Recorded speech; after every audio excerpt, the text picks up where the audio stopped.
he's trying hard to beat us, and we're trying to ensure that we stay ahead of him. And so I don't see, whilst there has to be a respect, I don't see, some form of false friendship. I'm not so sure Toto's the type of person that goes to the pub. Christian, thanks so much for joining us here on talkSPORT.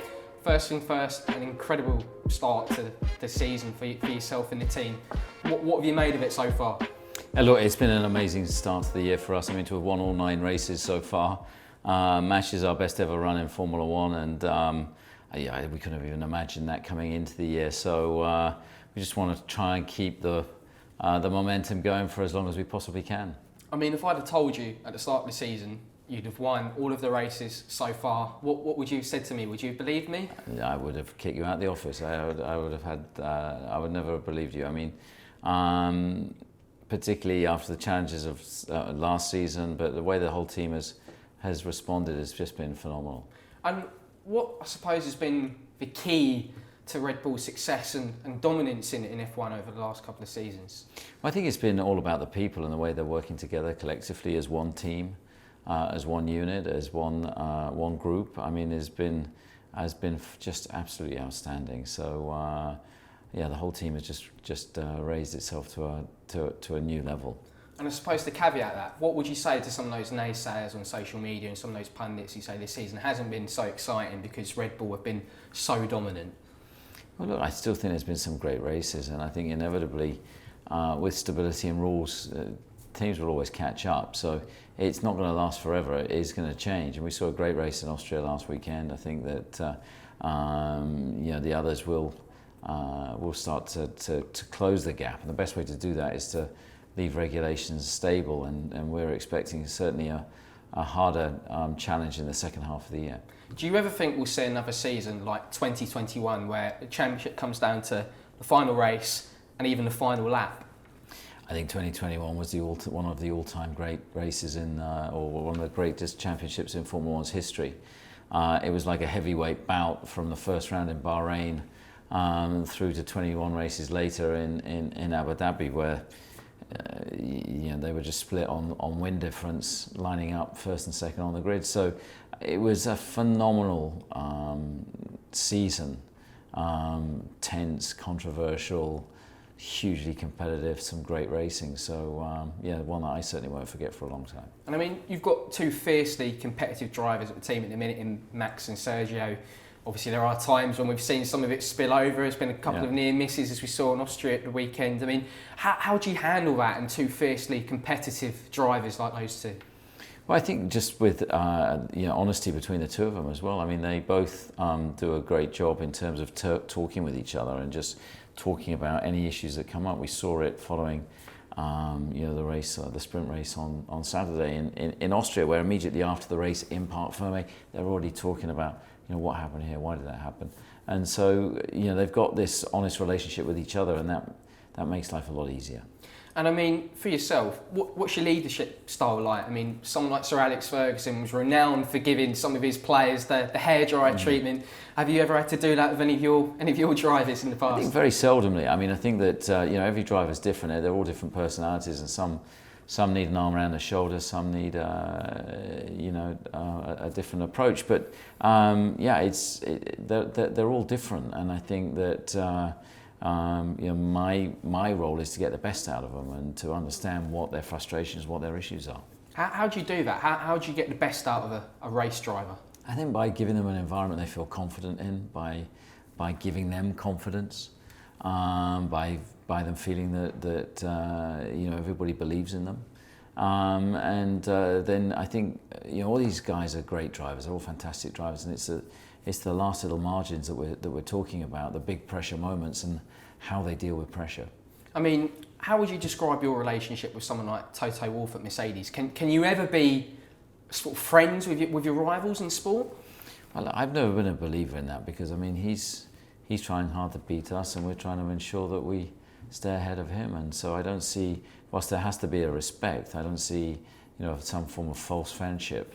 For me is unrealistic. So no chance of you going down to the pub with him after a race and having a drink? I'm not so sure Toto's the type of person that goes to the pub. I mean, do you enjoy having that back and forth with him that we've seen so often in the media over the last few years? Well, look, he's part of sport, it's part of competition, and he's incredibly easy to pull his chain. So, so that's part of rivalry. It's part of sport, isn't it? I mean, there has to be a competitive rivalry. The team, it's not.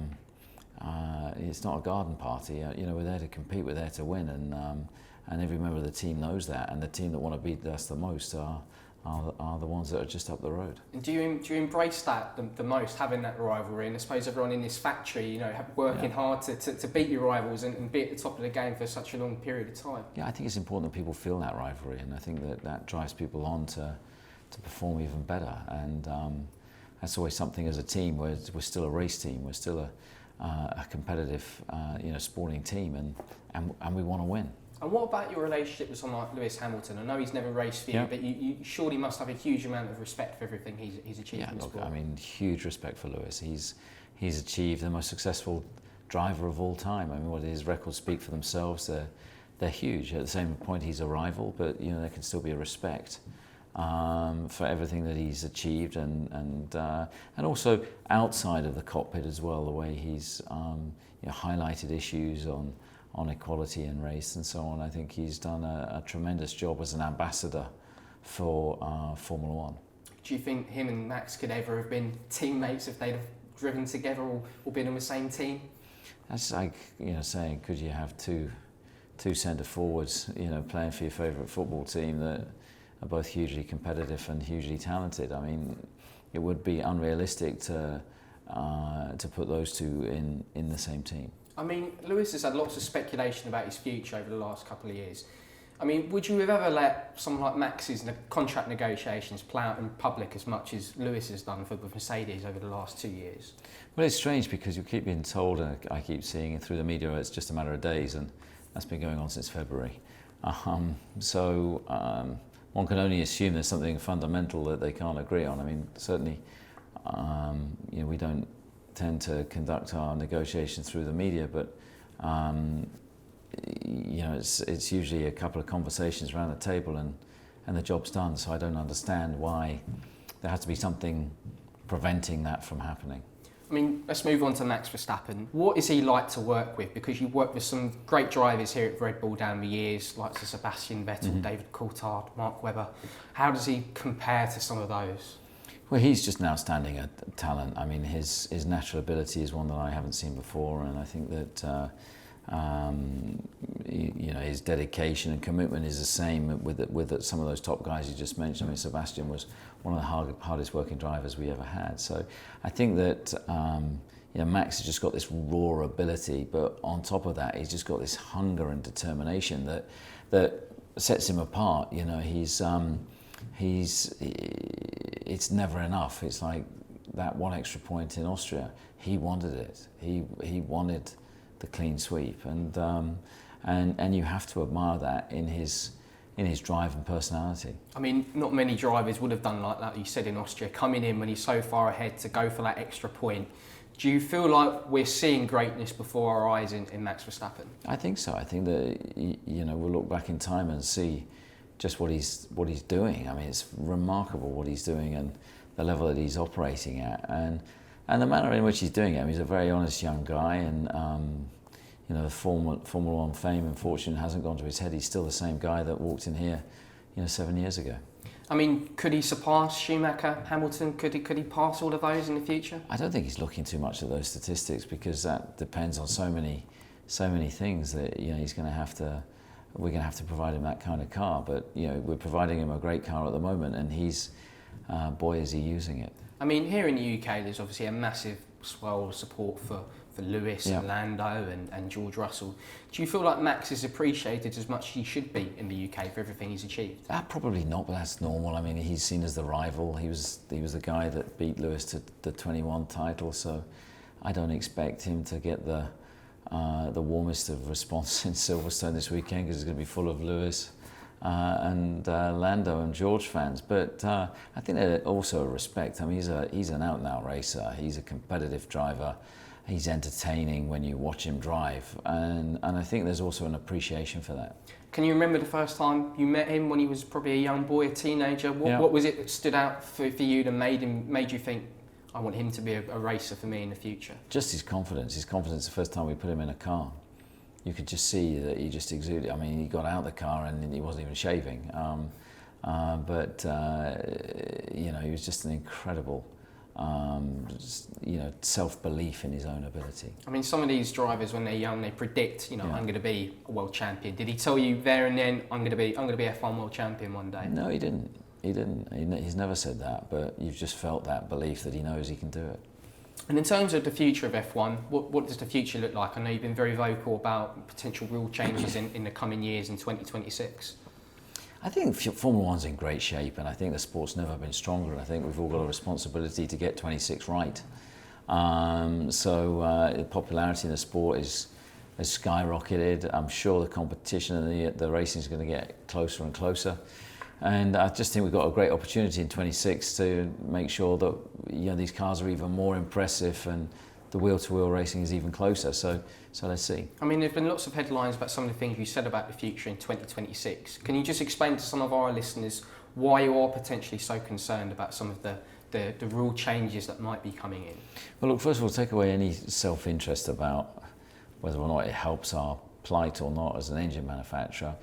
As a fan of the sport, I want Formula One to be competitive, man and machine, or hopefully women and machine in future years, going absolutely wheel to wheel in the best possible racing. And what we don't want is the technology to interfere with that it becomes more of a endurance related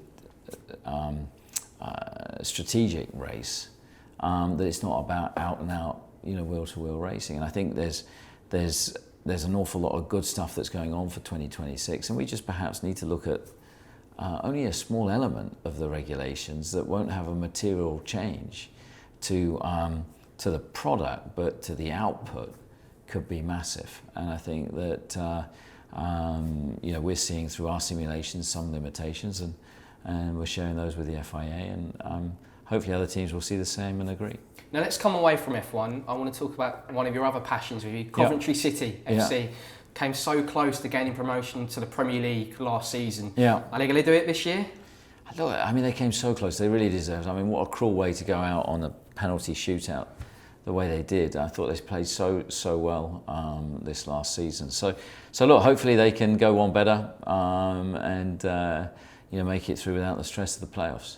Dare I ask what your wife's reaction, Jerry Horner, was as a Watford fan? As a Watford fan, she was gutted to see Luton get through. But you know, I think there's a local rivalry between Watford and Luton. Certainly, you know, stepfather was pretty annoyed about it. But yeah, look, she just appreciates all sport, and yeah, I think she'll be looking to see Watford get back in there soon as well. I mean, as a Coventry City fan, would you ever like to get involved with the club going forward if you ever decide to leave F1? Could we see you as a chairman of Coventry City maybe in the future? No, definitely not. Look, I enjoy following a bit of football when I get time, and it's great to see Coventry coming back after the difficulties that they've had over in the recent past. It's a great club.